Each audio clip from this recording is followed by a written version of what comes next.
Hello दोस्तों, नमस्कार। आपका स्वागत है आपके अपने चैनल हिंदी हब ऑफिशियल में। हम दोस्तों पढ़ रहे थे बिहारी सतसई, और बिहारी सतसई में दोस्तों हमने दोहे 15 तक हमने पढ़ लिए हैं। अब हम जो 16वां दोहा है उसको हम पढ़ने जा रहे हैं। देखिए, बिना किसी शुरुआत देरी के चलते हैं कि झीने पट में झुलमुली झलकती ओप अपार, सुरतरु की मनु सिंधु में लसत सपल्लव डार। कि क्या कह रहे हैं, देखिए, झीने पट में यानी कि झीने पर्दे में क्या हो रहा है। झीने पर्दे में झुलमुली माने झुलमुलाती हुई, कभी दिख जाना कभी छिप जाना। झलकती माने झलकती है, ओप माने आभा, अपार माने अपार। कि सुरतरु माने हो जाएगा कल्प वृक्ष, मनु माने मानो, सिंधु माने सिंधु में, लसती माने विलास करती है, सपल्लव माने पल्लव सहित, डार माने डाल। कि यहाँ पर क्या है कि नायिका ने झीने पटका यानी कि नेट का क्या कर रखा है, घूंघट है, कोई वस्त्र है पहन रखा है और उसका घूंघट कर रखा है। तो झीना पट है तो उसमें से जो नायिका के सौंदर्य की जो आभा है वो कभी तो क्या है, दिख जाती है और कभी छिप जाती है। तो उसकी शोभा को, तो झीने पट में से जो फूटकर निकलती हुई शोभा है उस पर नायक है वो सौंदर्य, उसके नायक उसकी झलक पर रीझ करके अपने मन में क्या कहता है कि झीने पट में झुलमुली झलकती ओप अपार। कि उस नायिका की जो झुलमुलाती हुई यानी कभी दिख जाती है कभी छिप जाती है, तो उसको कहते हैं झुलमुलाना। तो उस नायिका की झुलमुलाती हुई अपार ओप या अपार आभा झीने पट में से इस प्रकार झलकती है। मानु माने मानो, सिंधु माने सिंधु में, कल्प वृक्ष की पल्लवों सहित, डाल है विलास कर रही हो, विश्राम कर रही हो। क्या कह रहे हैं कि उस नायिका की झुलमुलाती हुई अपार आभा झीने पट में से, झीने वस्त्र में से इस प्रकार झलकती है, मानो सिंधु में कल्प वृक्ष की पल्लवों सहित जो डाल है वो विलास कर रही हो। अब पल्लव क्यों कही है, डाल को कल्प वृक्ष की पल्लव सहित, क्योंकि हाथों की उपमा, कानों की उपमा, ठीक है, पाँवों की उपमा, होठों की उपमा पल्लवों से दी जाती है। तो ये बात कह रहा है दोस्तों, नायक का कथन है, स्वैगत कथन है। पहली बात तो ये याद रखना है, नायिका की झुलमुलाती हुई आभा का इसमें वर्णन किया गया है। इसके अलावा यहाँ पर दोस्तों जो अलंकार है वो हो जाएगा आपका उत्प्रेक्षा अलंकार हो जाएगा, उत्प्रेक्षा अलंकार हो जाएगा। तो दोबारा देखते हैं, देखिए कि उस नायिका की झुलमुलाती हुई अपार आभा झीने पट में से इस प्रकार झलकती हुई दिखाई देती है, मानो सिंधु माने सागर में, समुद्र में, कल्प वृक्ष की पल्लवों सहित जो डार है वो विलास कर रही हो। यानी वो ऐसी लग रही है उसकी आभा कि जैसे कोई कल्प वृक्ष की कोई डाल है, पत्तों वाली डाल है, और वो समुद्र में क्या कर रही हो, विलास कर रही हो। यानी कि उसकी जो आभा है वो बहुत ही क्या है, सौंदर्यमयी है, उस पर नायक है वो रीझ गया है। तो ये देखिए बिल्कुल नई तरह से ही उसके सौंदर्य का वर्णन है बिहारी ने किया है कि नायिका की जो झुलमुलाती हुई अपार आभा है वो झीने पट में से इस प्रकार झलकती हुई दिखाई देती है, मानो समुद्र में सुरतरु की सपल्लव सहित जो डार है वो विलास कर रही हो। तो ये हमारा दोस्तों ये दोहा हो गया है। आगे चलते हैं। डारे माने डार दिए हैं, ठोड़ी गाड़ माने ठोड़ी रूपी गड्ढे में।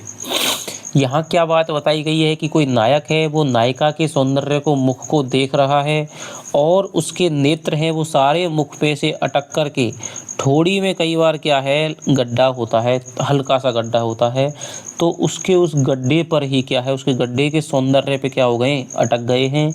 इसी को बिहारी ने देखिए क्या बना करके बताया है, तो ठोड़ी गाड़ ठोड़ी रूपी गड्ढे, गही माने पकड़ करके, नैन बटोही यानी कि नेत्र रूपी पथकों को, बटोही माने पथिक राहगीर, नेत्र रूपी पथकों को, मार माने मार करके, चिलक माने चमक, चौंध माने होता है दोस्तों चौंधियाना, जो मतलब ऐसी चौंध कि रात्रि में मान लो कई बार ऐसा होता है चांदनी खिली हुई है, तारों का इस प्रकार है, और कई बार हम जग जाते हैं 3 बजे 2 बजे और ऐसा लगता है कि भाई सुबह हो गई है। इसको फारसी में सुबह काजिब भी कहा जाता है। तो ऐसी चमक वो हमारी आंखों को क्या कर देती है, अंधा कर देती है, हमें ये भ्रम डाल देती है कि सुबह हो गई है, अब हमें अपने काम के लिए चल देना चाहिए। पहले घड़ियां वगैरह होती नहीं थी तो लोग बाग सूर्य से ही पता लगाते थे कि भाई अब सुबह हो गई है। और पहले लोग बाग क्या करते थे, जल्दी भी जग जाते थे, आजकल की तरह नहीं थे 8-9 बजे जग रहे, तो 2-3 बजे जग गए, 4-4 बजे जगते थे। तो कई बार जल्दी जगने पर उन्हें ये लगता था कि भाई सुबह हो गई है, अब अपने काम पर चल देना चाहिए। और ऐसे ही वो काम पर चल देते थे। तो रास्ते में जो ठग हैं, रास्तों में बैठे हुए रहते थे, वो उनको लूट करके और उनको फांसी का फंदा डाल करके उनको गड्ढे में डाल देते थे। तो यही नायिका ने किया है कि भाई तुम्हारे इस चिलक रूपी चौंध ने, सौंदर्य रूपी ठग ने क्या किया है, रूप ठग सौंदर्य रूपी ठग ने क्या किया है, मेरे जो नेत्र रूपी जो पथिक थे उनको फांसी डाल करके, हाँसी रूपी फांसी है उसको डाल करके ठोड़ी रूपी गड्ढे में क्या कर दिया है, मार करके पटक दिया है। तो सबसे पहले तो हम देखेंगे कि ये क्या है दोस्तों, नायक के जो नेत्र हैं वो नायिका को देख करके, उसकी शोभा को देख करके क्या हो जाते हैं, मोहित हो जाते हैं, और उसकी ठोड़ी रूपी गड्ढे में क्या हो जाते हैं, अटक जाते हैं। और वहाँ उसकी शोभा इतनी है कि अब वहाँ से वो हट नहीं रहे। तो इस व्यवस्था का वर्णन करते हुए क्या कह रहा है, नायक है दोस्तों वो स्वैगत क्या कहता है, देखिए क्या कहता है, हाँसी फांसी यानी हाँसी रूपी फांसी डार माने डार करके। तो क्या कहता है देखिए, डारे ठोड़ी गाड़ की रूप ठग कि उसके या नायिका के सौंदर्य रूपी ठग ने, सारे में दोस्तों हमारा रूपक अलंकार हो जाएगा, ध्यान रखना। तो उसके सौंदर्य रूपी ठग ने, उसके सौंदर्य रूपी ठग ने हाँसी रूपी फांसी डारे माने डाल करके, कि उसके सौंदर्य रूपी ठग ने हाँसी रूपी फांसी डाल करके मेरे नेत्र रूपी पथिकों को, बटोहियों को, राहगीरों को, नेत्र रूपी पथिकों को गही माने घेर करके, पकड़ करके, चिलक रूपी नेत्र रूपी पथकों को चिलक रूपी चौंध में, चिलक रूपी चौंध में क्या कर दिया है, चिलक रूपी चौंध में मार करके ठोड़ी रूपी गड्ढे में डाल दिया है। समझ में आया? दोबारा से देखते हैं कि नायक है वो क्या कह रहा है कि उसके नायिका के सौंदर्य रूपी ठग ने हाँसी रूपी फांसी डाल करके चिलक रूपी चौंध में मेरे नेत्र रूपी बटोइयों को पकड़ करके, मार करके ठोड़ी रूपी गड्ढे में डाल दिया है। दोबारा देखते हैं कि सौंदर्य रूपी ठग ने, नायिका के या उसके सौंदर्य रूपी ठग ने चिलक रूपी चौंध में हाँसी रूपी फांसी डाल करके नेत्र रूपी बटोइयों को घेर करके मार दिया है, या मार करके ठोड़ी रूपी गड्ढे में डाल दिया है। कि जिस प्रकार ठग हैं वो क्या करते हैं, चिलक की चौंध में, चिलक नहीं आएगा, चौंध में क्या करते हैं, ठग होते हैं, वो चिलक का चौंध का फ़ायदा उठा करके फांसी डाल करके बटोहियों को पकड़ करके, मार करके गड्ढे में डाल देते हैं। ऐसे ही नायिका के सौंदर्य ने हंसी के माध्यम से, हंसती है तब क्या पड़ते हैं दोस्तों, गालों पर भी, ठोड़ी पर भी क्या पड़ जाता है, थोड़ा सा डिम्पल जिसे कहते हैं, गड्ढा पड़ जाता है। तो उसके सौंदर्य ने चमक, उसके सौंदर्य की क्या हो गई, चमक में, चमक को देख करके नायक रीझ रहा है शोभा को देख करके, फिर वो नायिका हंस भी जाती है, हंस जाती है, तो फिर उसके नेत्रों को क्या कर देती है, नेत्रों को वो क्या कर देती है, नेत्रों से उसकी घेर करके उसकी आंखों को नेत्रों को घेर करके और उनको क्या कर लेती है, वश में कर लेती है और ठोड़ी पर क्या कर देती है, अटका देती है। यानी उसके नेत्र हैं वो ठोड़ी पर ही, ठोड़ी रूपी गड्ढे में क्या हो गए, अटक गए हैं, अब वहाँ से हट नहीं रहे हैं। तो देखिए अब तक होठों का, आँखों का, गालों का, सबका वर्णन होता है, लेकिन ठोड़ी का दोस्तों ये विलक्षण वर्णन है बिहारी का कि सौंदर्य रूपी ठग ने नायिका के सौंदर्य रूपी ठग ने चिलक रूपी चौंध में हांसी रूपी फांसी डाल करके नेत्र रूपी यानी मेरे नायक के नेत्र रूपी बटोइयों को मार करके घेर करके ठोड़ी रूपी गड्ढे में डाल दिया है और अब वे बेचारे वहीं पर पड़े हुए हैं। तो ये हमारा इस दोहे का अर्थ हो गया। अगला है दोस्तों,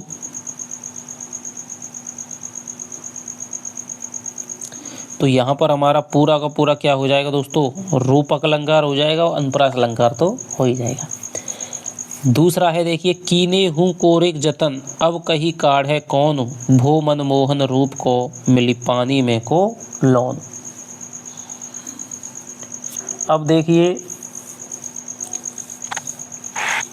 कीने हूँ कोरिक जतन, कीने हूँ माने किए हैं मैंने, कोरिक जतन माने कोरिक, जतन माने यत्न या प्रयास, अब कही अब कहो काढ़े कौन निकाल सकता है।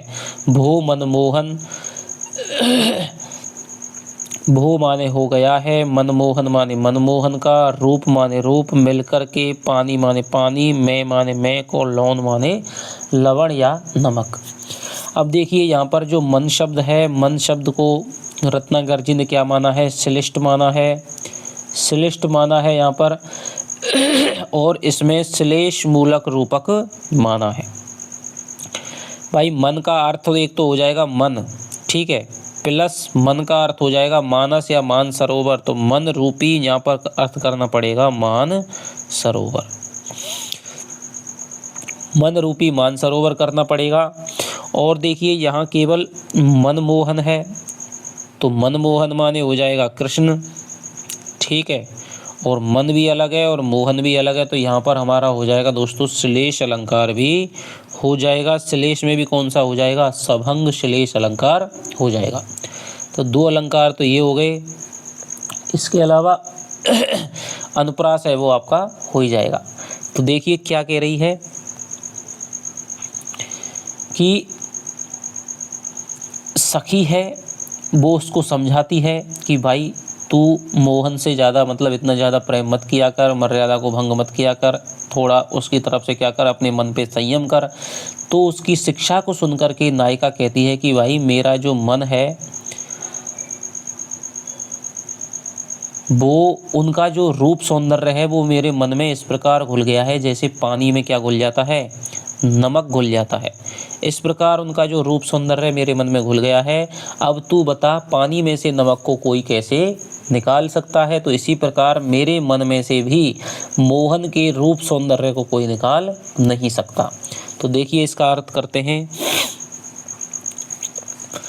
कि मोहन रूप, कि मोहन का रूप या फिर मनमोहन का रूप या मोहन का रूप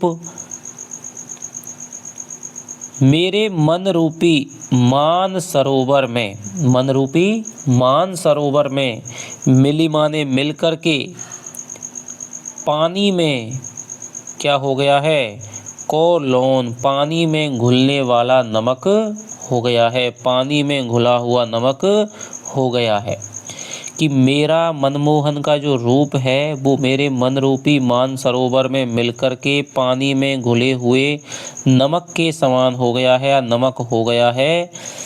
कीने हु कोरे जतन, अब कही माने अब तू कहे, अब तू बतला तो सही कि कोटिक, कोरिक माने करोड़ों, जतन माने प्रयास, कीने हु माने करने पर भी, काढ़ है कौन, उसको उसमें से कौन निकाल सकता है। कि मेरा जो मोहन का जो रूप है मेरे मन रूपी मान सरोवर में मिलकर के पानी में घुला हुआ नमक हो गया है। अब कही अब तू बता, अब तू कहे कि करोड़ों प्रयास करने पर भी उसको कौन निकाल सकता है। तो ये हो गया यहाँ पर आपका श्लेष हो गया, श्लेष मूलक रूपक हो गया, सभंग श्लेष हो गया। तो ये इसके अलंकार हो जाएंगे। दोबारा से दोस्तों देखते हैं कि मोहन का जो रूप सौंदर्य है वो मेरे मन रूपी मानसरोवर में मिलकर के पानी में घुला हुआ नमक हो गया है। और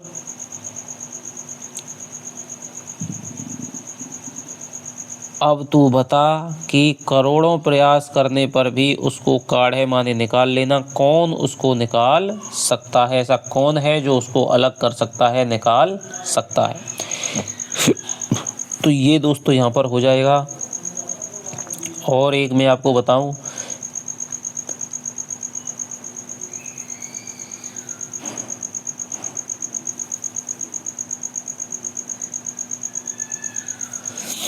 जो पहला हमने दोहा पढ़ा था, इसमें हमारे रत्नाकर जी ने झुलमुली, झुलमुली जो शब्द है उसको ओप शब्द का विशेषण माना है।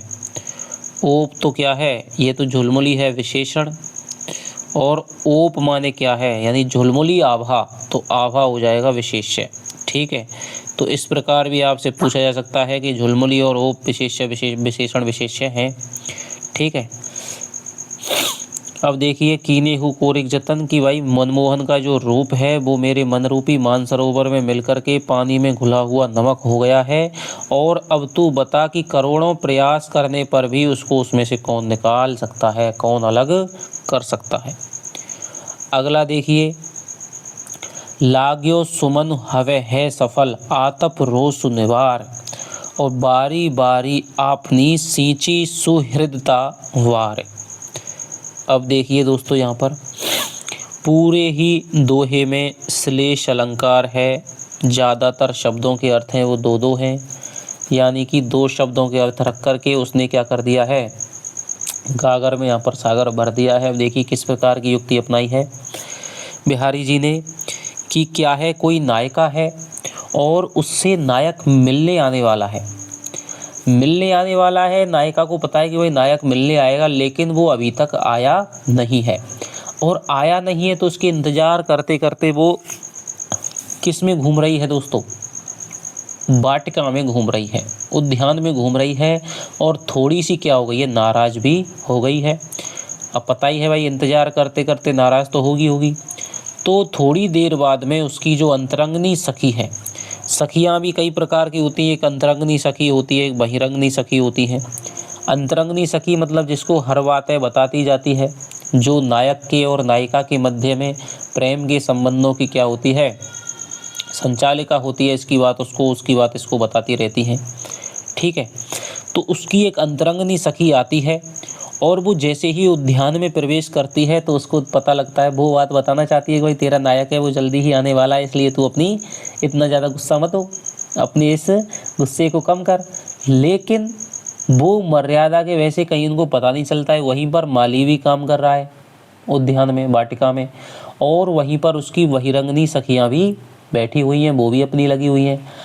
तो वो बात को बताना चाहती है जिससे कि इसका क्या हो जाए, खुशी हो जाए, ये जो टेंशन में बैठी है इसकी टेंशन कम हो जाए। लेकिन माली बैठा है, बहिरंगनी सखी, अब वो सीधे सीधे बताएगी तो क्या होगा, वो उसकी बात को सुन लेंगी, तो उनको भेद है वो पता लग जाएगा इसके प्रेम का। तो वो दोस्तों श्लेष के माध्यम से माली को क्या करके, लक्षित करके बात को कहती है, जिससे माली और बहिरंगनी सखियाँ हैं वो तो उसकी बात को समझ नहीं पाती हैं। तो जो असली बात जो वो कहना चाहती थी, जो उसका अभिप्राय था कहने का, उसको वो जो नायिका को वो समझा देना चाहती है। तो यही इस दोहे में बताया गया है कि नायिका के इष्ट की जो गुप्त बात है वो उसकी अंतरंगनी सखी के द्वारा बहिरंगनी सखियों और माली के सामने उसको श्लेष के माध्यम से कहलवा देने का जो है। क्योंकि जो सखियां हैं, माली हैं, उनका जो ध्यान है वो पहले ही अर्थ में रह जाता है, जो कि वाटिका के संदर्भ में है, फूलों के, फलों के संदर्भ में है। लेकिन जो उसका आंतरिक अर्थ है, श्लेष से जो दूसरा अर्थ निकलता है, उसको वो नायिका है वो समझ जाती है। तो ये बात हम इसमें दोस्तों दोहे में देखने वाले हैं। तो देखिए,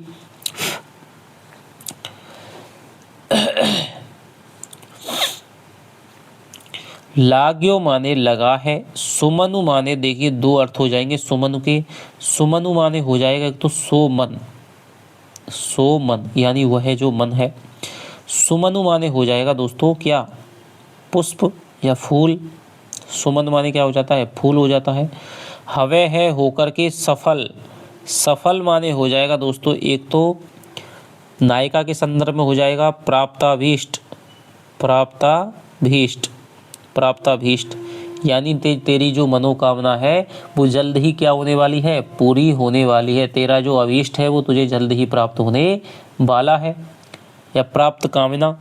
आतप रोष, आतप रोष हो जाएगा दोस्तों, आतप रोष हो जाएगा यहाँ पर ताप देने वाला दुख, क्या हो जाएगा, ताप देने वाला। आतप माने ताप देने वाला, रोष माने हो जाएगा क्रोध या दुख।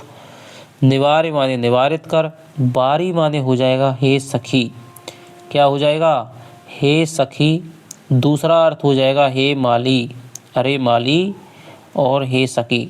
बारी माने हो जाएगा यहाँ पर दोस्तों, बारी माने हो जाएगा नायिका के संदर्भ में पारी, या अब मेरी बारी है, अभी दूसरे की बारी है, तीसरे की बारी है, तो ये बारी कि भाई बारी है नायक के आने की। और माली के संदर्भ में हो जाएगा दोस्तों वाटिका, वाटिका हो जाएगा। आपनी माने अपनी, सींची माने सींच। सुहृदता वारी, तो सुहृदता नायिका के संदर्भ में जो होगा वो हो जाएगा प्रेम के वचन। वारी माने वाणी या वचन। और सुहृदता वारी यानी कि सुहृद यानी कि अनुकूल जल से, सुहृदता का, वारी माने जल, तो सुहृदता का जल कैसा होता है, जो अनुकूल जल हो, जिसमें क्या हो, मधुरता हो, स्वच्छता हो, शीतलता हो। इस प्रकार का जो जल जो वाटिका के लिए क्या होता है, उपयोगी होता है, लाभदायक होता है। तो सुहृदता वारी यानी कि जो अनुकूल जल है, अनुकूल जल, अनुकूल जल से क्या कहना चाह रहा है, वो सींचवाना चाह रहा है कि लग्यो सुमन है सफल आतप रोसु निवार।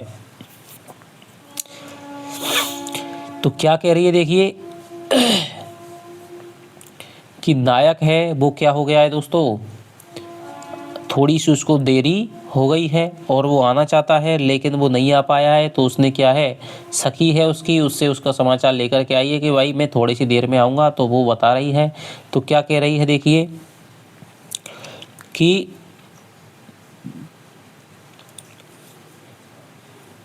पहले हम नायिका के संदर्भ में करके देखते हैं कि हे बारी माने क्या हो गया, हे बालिका।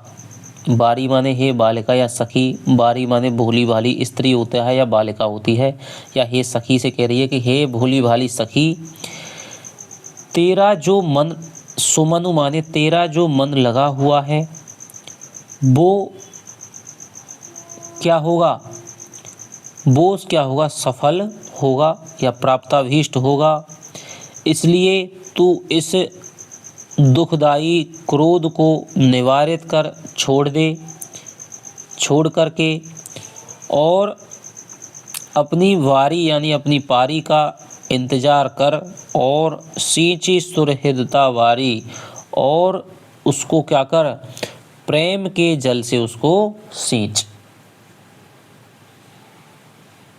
क्या कह रहे हैं कि हे भोली स्त्री या हे भोली सखी, तेरा जो मन लगा हुआ है, किसकी तरफ लगा हुआ है, नायक की तरफ लगा हुआ है कि नायक आने वाला है उसी में, कि हे भोली भाली स्त्री, हे बालिका, तेरा जो मन लगा हुआ है वो निश्चय ही सफल होगा। इसलिए तू दुखदाई रोष को निवारित करके, छोड़ करके अपनी वारी को सुहृदता जल से क्या कर, सींच।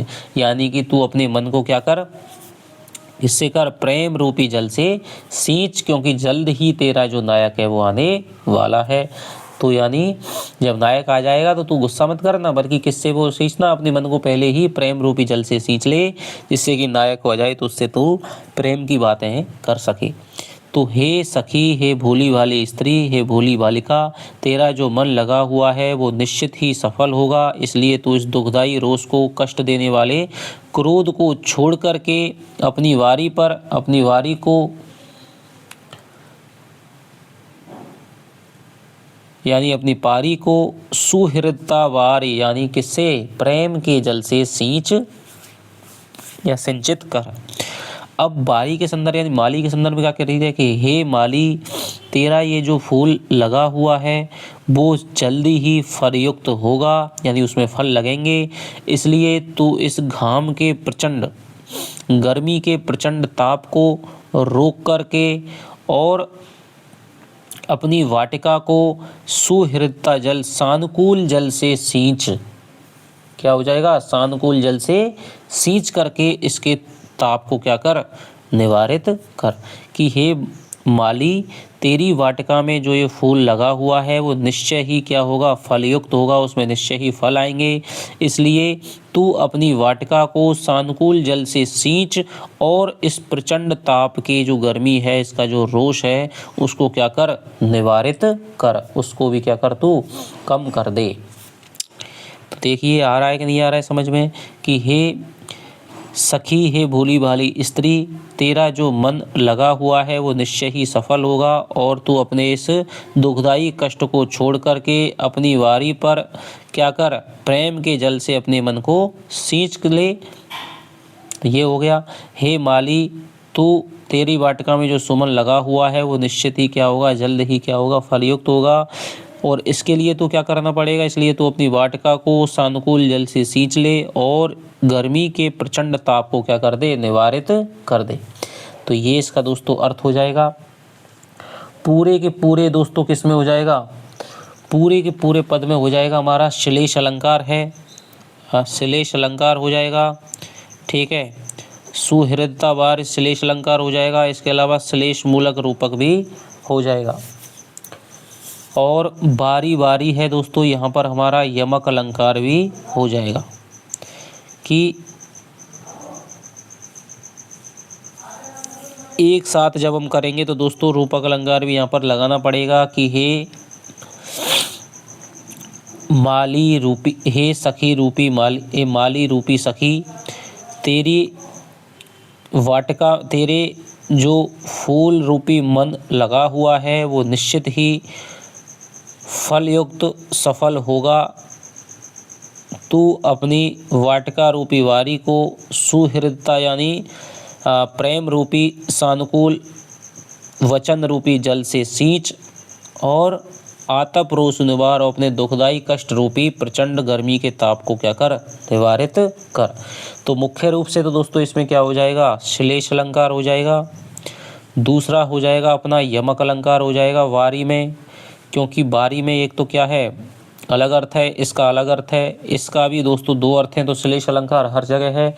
इसके अलावा अन्योक्ति अलंकार हो जाएगा, क्योंकि किसी को उक्ति दे करके कोई बात उसको समझाई जा रही है, अन्योक्ति पद्धति के माध्यम से बात समझाई जा रही है, अन्योक्ति अलंकार हो जाएगा।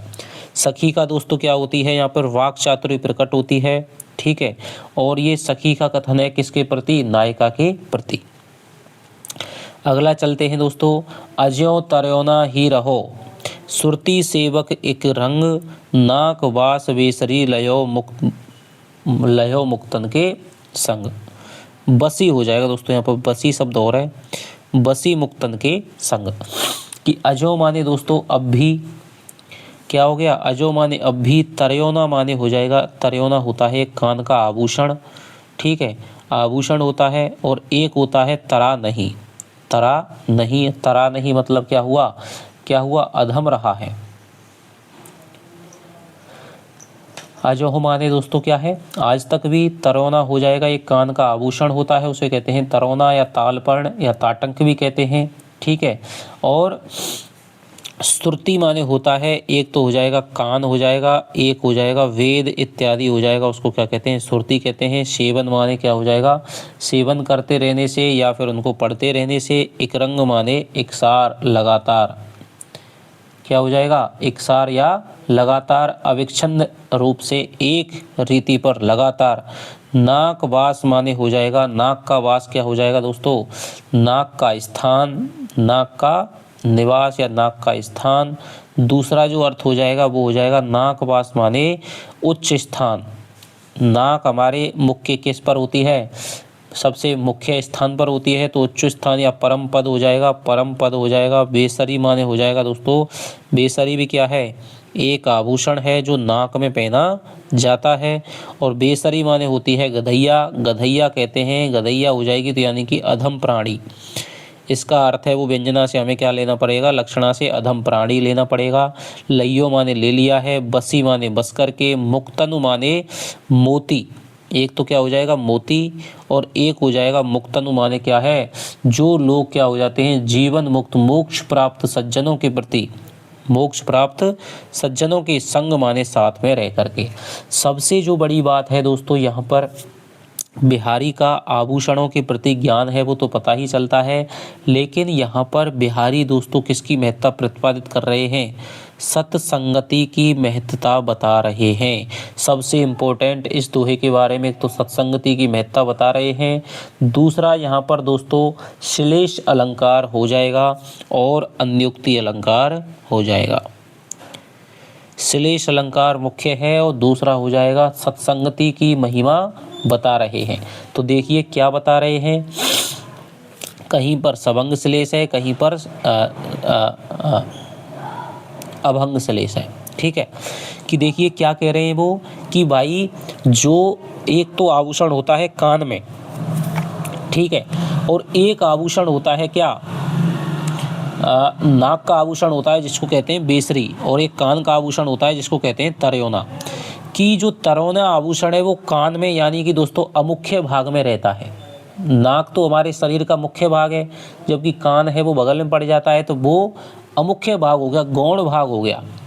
ठीक है, तो क्या कह रहा है कि भाई जो तरोना आभूषण है वो केवल तरोना ही बना रहा है, केवल कानों का उसने सेवन किया है, अमुख्य भाग में रहा है, तो इसलिए वो तरोना ही बना रहा है। लेकिन जो बेसरी आभूषण है उसने मोतियों का संग पा लिया है और वो किस पे लग गया है, नाक पर लग गया है। तो मोती के संग पाकर के जो बेसरी आभूषण है वो नाक में पहना जाता है, लेकिन जो कान के संग अमुख्य भाग में कान रहता है उसके संग जो लगा हुआ आभूषण है वो केवल तरोना ही बना रहा है। अब इसको किससे बताया है दोस्तों, सत्संगति की महिमा बताया है कि जो लोग लगातार वेदों का अध्ययन, पुराणों का अध्ययन करते रहे हैं, ठीक है, तो वो तो क्या है अभी भी तरे नहीं है।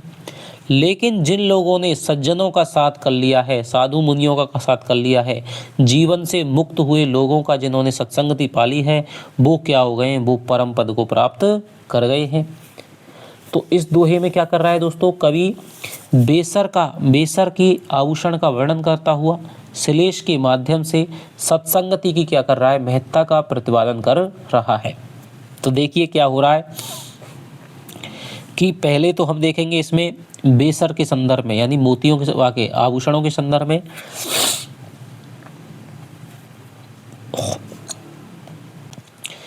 देखिए क्या कह रहा है कि अजयो तरोना ही रहो सुरती सेवक एक रंग, कि जो नाक, जो कान का जो आभूषण तरोना है, जो कर्ण का जो भूषण है वो लगातार सेवत माने सेवन करने रहने से या लगा रहने से, पहने रहने से, लगातार कानों में ही पहने रहने से, कानों का ही सेवन करते रहने से क्या हो गया है, अभी तक क्या रहा है, तरोना ही रहा है, अमुख्य स्थान पर ही रहा है। लेकिन बेसरी आभूषण ने मोतियों का संग पाकर के नाक वास यानी कि नाक के स्थान को क्या कर लिया है, प्राप्त कर लिया है। लयो माने ले लिया है, प्राप्त कर लिया है। कि जो कान का आभूषण है वो कानों का लगातार सेवन करते रहने से अभी तक भी तरोना ही रहा है, यानी कि अधोवर्ती ही रहा है, नीचे रहता है। भाई कान में लटकेगा तो नीचे रहेगा, लेकिन जो नाक में लटकेगा वो ऊपर रहेगा। तो जो तरोना आभूषण है वो लगातार कानों का एक ढंग से सेवन करते रहने के कारण, एक ढंग से लगे रहने के कारण अभी तक क्या रहा है, तरोना ही रहा है, अमुख्य स्थान ही रहा है। लेकिन जो बेसरी आभूषण है उसने मोतियों का संग पाकर के नाक के उच्च स्थान को प्राप्त कर लिया है। अब इसका सत्संगति के संदर्भ में दोस्तों अर्थ देखेंगे कि लगातार सुरती वेद आदि का अध्ययन करते रहने वाले लोग अभी तक क्या रहा है, मनुष्य तरा हुआ नहीं है, यानी वो क्या है, तरा नहीं है। कि लगातार सुरती यानी वेद आदि का अध्ययन करने वाला मनुष्य अभी तक क्या रहा है, अधोवर्ती बना रहा है, तरा नहीं है, उसको मुक्ति प्राप्त नहीं हुई है। लेकिन जो अधम प्राणी थे उसने जीवन मुक्त सज्जनों का संग पाकर के नाकवास यानी स्वर्ग के स्थान को, परम पद को लहो माने प्राप्त कर लिया है। तो जो तरोना आभूषण है वो लगातार एक ढंग से कानों का सेवन, कानों के समीप रहने के कारण ही अभी तक तरोना ही बना रहा है, अमुख्य स्थान पर ही बना रहा है, तरोना ही उसका नाम है। लेकिन जो बेसरी आभूषण है, मोतियों का संग पाकर के उसने नाकवास, नाक के मुख्य स्थान को प्राप्त कर लिया है। तो ये हो गया।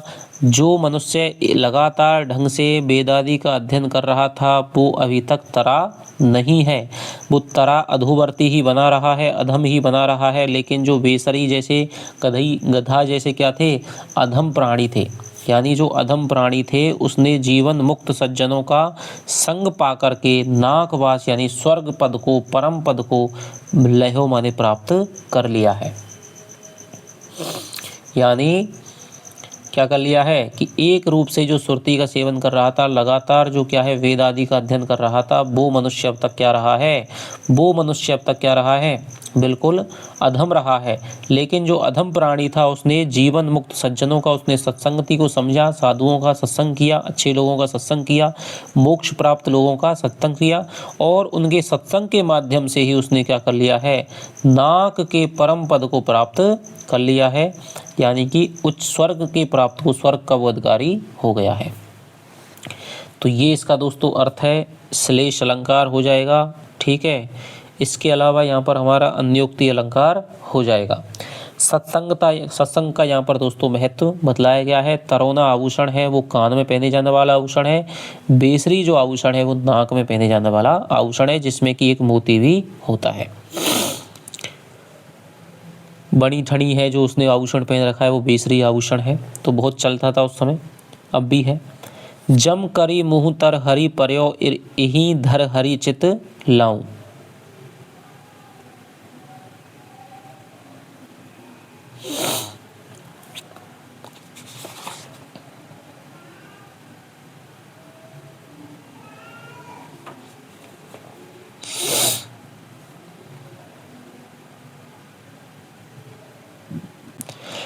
चलिए दोस्तों, हम जो 5 दोहे रह गए हैं बहुत ही सरल से दोहे हैं, लेकिन इसको हम अगली क्लास में दोस्तों ढंग से पढ़ेंगे, क्योंकि ये काफ़ी क्लास लंबी हो जाएगी। ठीक है, तो चलिए आपसे मिलता हूँ मैं अगली क्लास में। तब तक के लिए दोस्तों बाय बाय, जय हिंद, जय भारत।